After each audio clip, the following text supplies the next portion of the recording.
చిన్నపాటి వర్షానికి జలమయమవుతున్న కడప జిల్లా బద్వేలు మున్సిపాలిటీ డ్రైనేజీ వ్యవస్థపై ప్రత్యేక దృష్టి పెట్టాలని బద్వేలు మున్సిపాలిటీ కమిషనర్ కి భారత కమ్యూనిస్టు పార్టీ సిపిఐ పట్టణ సమితి ఆధ్వర్యంలో వినతి పత్రం అందజేశారు.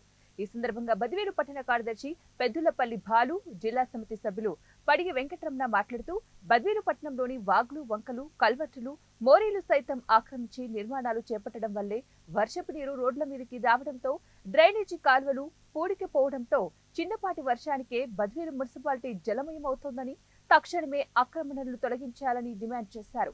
బద్వేలు పట్టణంలో డ్రైనేజీ వ్యవస్థ సరిగా లేకపోవడం వల్లే నీరు నిల్వ ఉండటం జరుగుతోందని, దీనివల్ల కలుషిత వ్యాధులు కూడా సంభవిస్తాయని, అందుకు ముందస్తుగా డ్రైనేజీ వ్యవస్థ మీద దృష్టి పెట్టి డ్రైనేజీ కాలువల పూడిక తీసే పనులు ప్రారంభించాలని, కలుషిత వ్యాధులకు ప్రజలు గురి కాకుండా ముందు జాగ్రత్తలు చేపట్టాలని మున్సిపల్ అధికారులకు వారు సూచన చేశారు.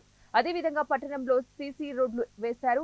దానికి ఇరువైపులా కూడా మట్టి తోలడం కాంట్రాక్టర్లు మరిచారని, అందువల్లే వాహనదారులు, చిన్నపిల్లలు కింద పడిపోవడం లాంటి ప్రమాదాలు జరుగుతున్నాయని, తక్షణమే సీసీ రోడ్లు వేసిన చోట ఇరువైపులా మట్టి తోలాలని వారు డిమాండ్ చేశారు. అందుకు స్పందించిన మున్సిపల్ కమిషనర్ తక్షణమే డ్రైనేజీ వ్యవస్థ మీద దృష్టి పెడతామని, ఆక్రమణలు తొలగిస్తామని, సీసీ రోడ్లకు ఇరువైపులా మట్టి తోలిచ్చే బాధ్యత తీసుకుంటామని హామీ ఇవ్వడం జరిగింది. ఈ కార్యక్రమంలో సిపిఐ పట్టణ నాయకులు ముడగల సుబ్బారాయుడు, రమణ రాజ్ కుమార్, మోహన్ రెడ్డి తదితరులు పాల్గొన్నారు. బద్వేలు మున్సిపాలిటీలో ఇవాళ మొత్తం డ్రైనేజీ కాలువలు అక్కడక్కడ బ్లాక్ అయి ఉన్నాయి. ఆ కాలువలు బ్లాక్ కావడం వల్ల మొత్తం డ్రైనేజీ ఎక్కడికక్కడ నిలబడిపోతూ ఉంది.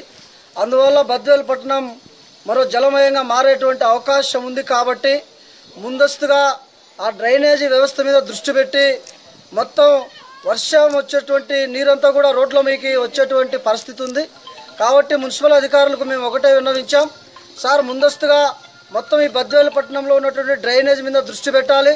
లేని పక్షంలో మొత్తం సీజనల్ వ్యాధులు స్టార్ట్ అయ్యేటువంటి పరిస్థితి ఉంది.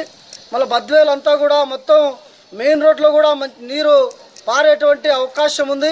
అక్కడ స్టోరేజ్ ఉండడం వల్ల ఈ దోమల బెడలతో అనేక రోగాలు అంటేటువంటి ప్రమాదం ఉంది. కాబట్టి మొత్తం ఈ డ్రైనేజ్ వ్యవస్థను క్లీన్ చేసి మొత్తం ప్రజల రోగాల నుండి కాపాడాలని చెప్పి కోరుకుంటా ఉన్నాం.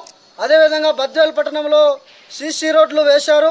సీసీ రోడ్లు వేసిన తర్వాత మొత్తం సైడు మట్టి తోలడం మానేశారు, కాంట్రాక్టర్లు మరిశారు. కాబట్టి మేము ఒకటే భారత్